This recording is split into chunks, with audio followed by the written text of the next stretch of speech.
Friends, जय हिंद, वंदे मातरम। Welcome back to our YouTube channel. Friends, आज एक बहुत ही गंभीर मुद्दे पर बात करने जा रहा हूं और ये जो मुद्दा है ये हम सभी विद्यार्थियों के जीवन से जुड़ा हुआ मुद्दा है।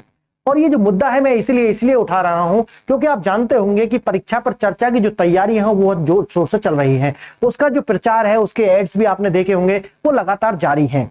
लेकिन मेरा आज जो केंद्र की जो सरकार है, बीजेपी की जो सरकार है और जो प्रधानमंत्री मोदी जी हैं, उनसे एक बहुत ज्यादा विनम्र है और निवेदन ये है मेरा उनसे कि आप जो आज मैं आपको बता रहा हूं और बिल्कुल आप उस पर थोड़ा सा गौर करें। और मैं कहता हूं कि भाई कम से कम ये वीडियो इतनी शेयर कर दीजिए कि ये जो मेरी बातें हैं उस सेंटर की जो एस्टेब्लिशमेंट है वहां तक पहुंच जाए। और आज मैं बात करने वाला हूं कि परीक्षा पर जो चर्चा है वो तो ठीक है, होनी चाहिए, होती रहेगी और होनी भी चाहिए, लेकिन जो सबसे बड़ा जो इशू है आज उस पर भी ध्यान देने की जरूरत है हमारी सरकारों को, और वो है पेपर लीक। अब पेपर लीक सिर्फ अपने आप में एक छोटी, ऐसा नहीं कि एक शब्द है पेपर लीक, लेकिन ये जो पेपर लीक है ये हो क्या रहा है इसे समझिए। इससे लगभग 38 छात्र जो है प्रतिदिन वो अपनी जो जीवन लीला है वो समाप्त कर रहे हैं। समझिए ये आंकड़े, प्रतिदिन 38 छात्र जो है अपनी जीवन लीला जो है इसकी वजह से समाप्त कर रहे हैं। और आज जो पेपर लीक है ये घटना नहीं है, ये एक सिंडिकेट बन चुका है। और जितनी भी सरकारें हैं,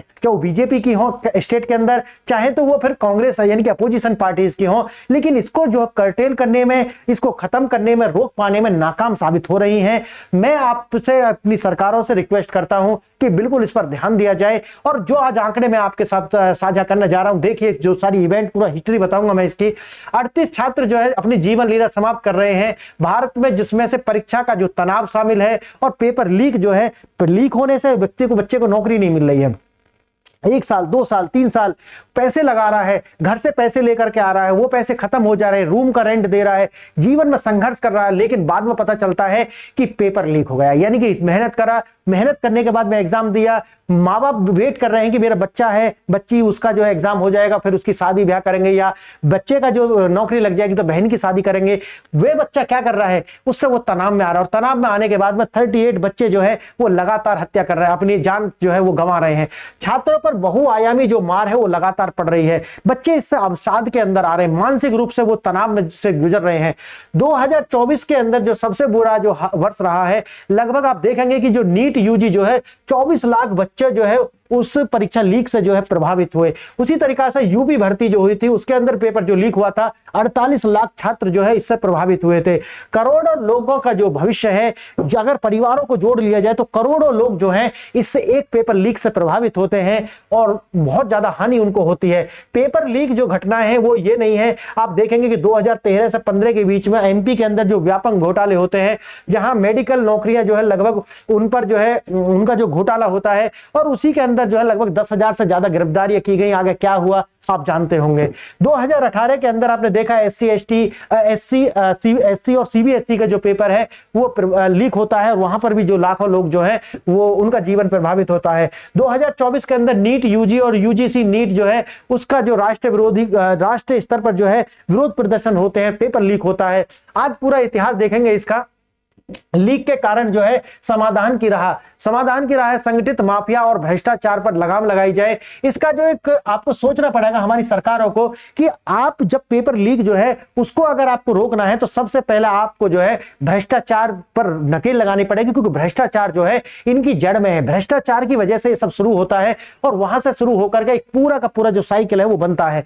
हमको ज्यादा से ज्यादा ह्यूमन इंटरफेस जो है उसको कम करना पड़ेगा। इंटरफेयर जितना मनुष्य का कम होगा उतना ही आप समझिए कि नकल जो है वो नहीं होगी। आप देखते होंगे कि यूपीएससी का भी एग्जाम होता है, बताया तो ऐसे ही जाता है कि वो नकल उसमें होती नहीं है या फिर चीटिंग नहीं हो पाती। अगर वहां नहीं होती तो फिर नीचे के जो एग्जाम है उनमें होती कैसे है, ये भी एक बहुत बड़ी बात है। प्रश्न पत्र छपाई से लेकर के वितरण तक माफिया और भ्रष्ट अधिकारियों का जो एक जाल है वो बना हुआ है, इसको तोड़ने की आवश्यकता है। तकनीकी और सुरक्षा सुधार की आवश्यकता है। कंप्यूटर आधारित परीक्षा सीबीटी जो होती है, ब्लॉकचेन, एआई और जीपीएस ट्रैकिंग के साथ जो है हम इस पर एक जो है नकेल कस सकते हैं। अगर हमने ये पूरा का पूरा एक तंत्र बना लिया तो हम जो है पेपर लीक होने से रोक सकते हैं। कड़े कानून और मानसिक सहयोग देने की आवश्यकता है। जो बच्चे हैं उनको वो इस तरीका की जीवन लीला समाप्त क्यों कर रहे हैं, क्योंकि वो हताश हो जाते हैं, और उसको रोकने के लिए हमको लगातार क्या करना पड़ेगा कि कड़े कानून बनाने पड़ेंगे और हर स्कूल के अंदर कुछ ऐसे संस्थाएं बनानी पड़ेंगी जो उनको मानसिक रूप से जो उनकी काउंसलिंग करें, और काउंसलिंग करने के बाद में ताकि उनको जो जिस तरह का स्ट्रेस लेवल होता है उसको रिलीज होने में मदद मिले। देखते हैं थोड़ा विस्तार से ऐसा क्या है। परीक्षा पे चर्चा लीक और एक परीक्षा संकट, कारण और प्रभाव और समाधान, और विस्तार से मैं आपको देखूंगा। लगभग जो मैंने आपको शुरू में बताया कि 38 जो बच्चे हैं वो प्रतिदिन जो है आप इस तरीका का जीवन लीला समाप्त करते हैं। 65% जो वृद्धि पिछले वर्षों में जो देखी गई है। 13,892 कुल छात्र जो हैं वो 2023 के अंदर ये कार्य करते थे। अगर देखा जाए तो 2 घंटे में 3 ऐसा कार्य कर रहे थे बच्चे। आप सोचिए कि किस तरीका से ये केवल एक संगठित अपराध नहीं है, ये एक दीमक है जो लगातार हमारी मानसिक, आर्थिक और सामाजिक स्तर पर युवाओं को जो है खोखला कर रहा है। इस पर ध्यान देने की जरूरत है। परीक्षा पर चर्चा होनी चाहिए, मैं भी मानता हूं। फरवरी में यूपी पुलिस कांस्टेबल जो मैंने शुरू में बताया है, नीट यूजी 24 लाख विश्वसनीय संदिग्ध माने गए हैं। यूजीसी नेट रद्द होता है, बिहार हेल्थ ऑफिसर जो है उस परीक्षा को रद्द किया जाता है। एसएससी एमटीएस जो है संदिग्ध जो है वो भी पाया जाता है। लेकिन चाहे भाजपा शासित राज्य हो, एमपी, यूपी, गुजरात, राजस्थान, बंगाल, हर जगह वही जो एक सिस्टम है और वो सिस्टम फेलियर होता हुआ आपको दिखाई पड़ेगा। और ये जो नकलची जो माफिया तंत्र जो है ये लगातार पनप रहा है। अब देखेंगे 1967 से लेकर के 2024 तक की पूरी यात्रा क्या कहती है। 1967 के अंदर बिहार के अंदर जो परीक्षा होती है उसके अंदर नकल होती है और संगठित जो है नकल जो है गिरोह पाया जाता है। 1990 के अंदर उदारीकरण होता है, आप जानते हैं, और उसके बाद में जो कंपटीशन है वो बढ़ जाता है। और जैसे ही ये बढ़ता है उसके बाद आप लगातार देखेंगे कि राष्ट्रीय स्तर पर लगातार जो है सीबीएसई हो, कैट हो या फिर जो सरकारी एग्जाम होते हैं उनके अंदर नकल जो है बढ़ती हुई दिखाई पड़ेगी। 2013 और 15 के बीच में आप जानते होंगे एमपी के अंदर व्यापक घोटाले देखने के लिए मिलते हैं। 2015 के अंदर बिहार के अंदर भी आप देखेंगे कि दीवार फांद कर जो अभिभावक है वो नकल कराते हुए पाए जाते हैं। 2024 के अंदर तो राष्ट्रव्यापी जो संकट है वो झेलने के लिए मिला ही है, जगह जगह आंदोलन, ये सब आपको देखने के लिए मिलते हैं। 1990 के दशक में आपने देखा कि जिस तरीका से प्रतिस्पर्धा बढ़ी उसी तरीका से जो नकल माफिया है वो भी बढ़ता गया। लेकिन आप जानते होंगे कि भारत के अंदर इस तरीका के कठोर कानून जो है उनका अभाव है, और कठोर कानून बना भी दिए जाए तो जो मशीनरी है वो इतनी वीक है, इतने लूप होल्स उसके अंदर है कि वो उसको एग्जीक्यूट ही नहीं कर पाएगी। मेरा मानना यह है कि देखो जो आप नियम बना रहे हैं ठीक है, कानून बनने चाहिए, लेकिन जरूरत इस बात की है कि जो जमीन पर कार्य करने वाली जो मशीनरी है जिसके अंदर थाने से लेकर के आपके कोर्ट्स भी आएंगे, सब आएगा, जो मशीनरी है उसको स्ट्रॉन्ग करो, उसको रोबस्ट करो। अगर ये मजबूत नहीं होगी तो कानून बनाने से कुछ नहीं होने वाला। आपने कानून बनाया है लेकिन ये रुक कहां रहा है? क्यों? कारण ये है कि पकड़े ना जाने का डर जो है अभी भी लोगों के मन में है कि हम पकड़े नहीं जाएंगे, बच जाएंगे। क्यों? क्योंकि वहां भी भ्रष्टाचार है, उस तरीका की रोबस्ट जो है मशीनरी नहीं है, उस तरीका का जो आप देखेंगे कि कन्विक्शन रेट ही नहीं है। बाद में पकड़ लेंगे लेकिन जाकर के वो छूट जाएंगे, उनको बेल मिल जाएगी। क्यों? क्योंकि सबूत नहीं है, उस तरीका के उनके ट्रेल्स जो है वो मिलेंगे नहीं। तो देखिए आपको जो है सबसे ज्यादा अगर कहीं पर काम करना है तो वो है मशीनरी को स्ट्रॉन्ग करिए। अगर मशीनरी स्ट्रॉन्ग होगी तो अगर 50 केस आएंगे तो हो सकता है कि कन्विक्शन 40 का हो जाए। अगर मशीनरी कमजोर है तो 10,000 केस में से 3 लोगों का ही कन्विक्शन होना जो है वो मुश्किल हो जाएगा। और वो जो 3 लोगों का कन्विक्शन होगा हो सकता है कि वो झूठे फंसा दिए गए हों। तो ये भी बहुत बड़ी बात है। देखना पेपर सेटर जो है, ये सब पेपर जो है वो सेट करने वाला, फिर टाइपिंग और प्रिंटिंग, ये पूरे चरण है। उसके बाद होता है ट्रांसपोर्ट उस पेपर का, और फिर आता है स्ट्रॉन्ग रूम। अब समझिए ये जो स्ट्रॉन्ग रूम है यहां से पेपर ज्यादा लीक होने के चांस होते हैं। कारण क्या है?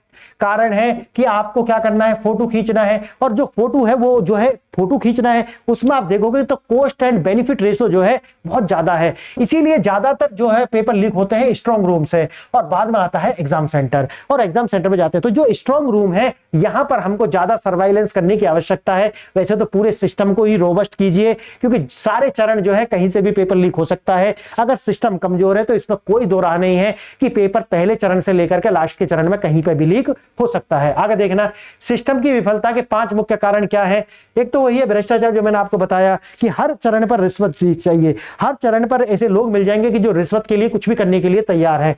उसके बाद आता है संगठित माफिया, जिसके अंदर नेता और जो अधिकारी लोग हैं वो शामिल होते हैं। यानी कि जब नेता और अधिकारी लोग शामिल होंगे तो जो क्राइम करने वाले लोग हैं उनको डर नहीं होगा। क्यों? उनको लगेगा कि हमें तो बचा लिया जाएगा। उसके बाद आता है डिजिटल चुनौतियां, यानी कि व्हाट्सएप और टेलीग्राम जो है उस तरीका के मैसेजिंग ऐप है कि जिन पर जल्दी से, और उनको ट्रैक भी नहीं कर सकते, यानी कि एनक्रिप्टेड होते हैं 1 to 1 ये, तो इनको जो है ट्रैक नहीं कर सकते। इसीलिए जो है इनके द्वारा नकल कराना या पेपर शेयर करना बहुत आसान है। आगे देखना कमजोर सुरक्षा, परिवहन और भंडारण में जो है लापरवाही देखने के लिए मिलती है। और उसके बाद आता है दंडात्मक अभाव, यानी कि आसानी से जमानत मिल जाती है और जो कन्विक्शन रेट होता है वो बहुत ही ज्यादा लो है। इसीलिए जो है, क्यों है लो, कारण यही है कि जो जांच का जो तरीका है वो अभी पुरानी मशीनरी है, कहीं पर बहुत ज्यादा लूप होल्स आपको देखने के लिए मिलेंगे। तो जब तक वो कोर्ट जाएगा, जब तक तो वो छूट ही जाना है उसको। क्यों? क्योंकि एविडेंस ही नहीं मिलने वाले उसके। आगे देखना, डिजिटल युग की चुनौतियां, टेलीग्राम से लेकर के रिमोट हैकिंग। पहले लोग जो है व्हाट्सएप और इसका यूज करते थे, अब क्या कर रहे हैं, अब तो सीधा जो है हैकिंग कर ले रहे हैं आपके पूरे सर्वर का। तो ये एक बहुत बड़ी चुनौती है। आगे देखना, 2018 में सोशल मीडिया के माध्यम से लीक ने पहली बार जो डिजिटल खतरे की घंटी बजाई थी। अब कंप्यूटर लैब्स को जो रिमोटली जो है हैक किया जा रहा है, ये आप अच्छे से जानते होंगे। आर्थिक बर्बादी लगातार हो रही है, कोचिंग जो माफिया है उसकी फीस और किराया माता पिता पर जो लगातार बढ़ रहा बोझ है। खोए हुए वर्ष जो है जवानी के महत्वपूर्ण जो एग्जाम में गुजर जाते हैं, एग्जाम फिर री एग्जाम फिर री एग्जाम फिर सब असफलता, पेपर लीक, और लास्ट में जाकर के भी सब कुछ हो जाए लेकिन फिर भी सीट जो है पैसा में बिक जाती है। तो ये बहुत बड़ी समस्या है। अब उदाहरण देखिए, त्रासदी ये है कि तमिलनाडु 2021 दिहाड़ी मजदूर का जो एक बेटी ने आत्महत्या कर ली, अपनी जीवन लीला समाप्त कर ली, क्योंकि यूपी 2024 25 वर्षीय युवक ने अपने आप की जो जीवन लीला है वो समाप्त कर ली। ऐसे केस आपको भरे पड़े हैं, आप जाकर के गूगल करेंगे तो बहुत बड़ी बात है कि हम अपने जो युवा हैं, अपना जो हम कहते हैं कि भी हमारे पास में एक यूथ पॉपुलेशन है लेस देन 35 ईयर के, जो 67% आबादी हमारे पास है, लेकिन हम उसको संभाल नहीं पा रहे हैं। हम उनका जो पूरा का पूरा कैरियर है वो खा जा रहा है भ्रष्टाचार, और ये जो भ्रष्ट अधिकारी लोग हैं ये। आगे देखना है, टूटता विश्वास और बढ़ता आक्रोश, योग्यता का अपमान, पैसे फेंको और तमाशा देखो वाली जो मानसिकता है वो लोगों के अंदर घर कर चुकी है। आर्थिक बोझ, वही दोबारा परीक्षा, लगातार परीक्षा हो रही है और उससे लोगों पर जो है बोझ पड़ता है। राजनीतिक उदासीनता आपको लगातार देखने के लिए मिलती है, क्योंकि खामोशी कुछ तो कहती है। खामोशी क्या कहती है? खामोशी एक तरीका से कहते हैं ना भी, चुप रहना भी क्या है, कंसेंट देने के बराबर है। देखना, वोट बैंक, अब छात्र अपना एक तरीका से संगठित वोट बैंक बनता जा रहा है। और जब तक आप सरकार का जो सरकार की ये हो गई है कि आप जब तक उसके कान पर नहीं चिल्लाएंगे तब तक उसको सुनाई पड़ता नहीं है। पेपर लीक होगा, प्रोटेस्ट होगा, फिर री एग्जाम होगा, फिर कोर्ट केस होगा, फिर डिले होगा, यानी कि वही एक चक्र जो है बना हुआ है और साल से साल गुजर जा रहे हैं लेकिन न्याय नहीं मिलता। देखना, सड़कों पर युवा न्याय और पारदर्शिता की मांग करते हुए नजर आए। 2024 में जंतर मंतर पर एनटीए के खिलाफ लोग प्रदर्शन करते रहे।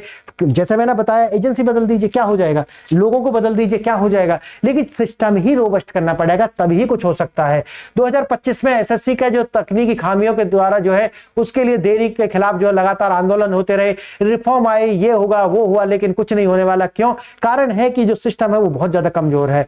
अब है डिजिटल ओनली पेपर्स, पेपर शुरू होने से 5 मिनट पहले ही स्क्रीन पर आना चाहिए। अब जैसे ब्लॉकचेन, एआई टेक्नोलॉजी जो है उसका सहारा हमको लेना पड़ेगा। लाइव जीपीएस ट्रैकिंग लगातार हमको करनी पड़ेगी और साइबर सिक्योरिटी जो है उसको और ज्यादा मजबूत रोबस्ट करना पड़ेगा। ऐसी फायरवॉल्स बनानी पड़ेंगी जिसको भेद पाना इन हैकर्स के बस की ना हो, तब जाकर के हम अपने जो युवा हैं उनके साथ न्याय कर सकते हैं। लेकिन हमारा ध्यान तो अभी क्या है, यूजीसी के जैसे कानून बनाने पर है, ध्यान भटकाने पर ही हमारा अभी तो ध्यान है और कुछ भी नहीं है।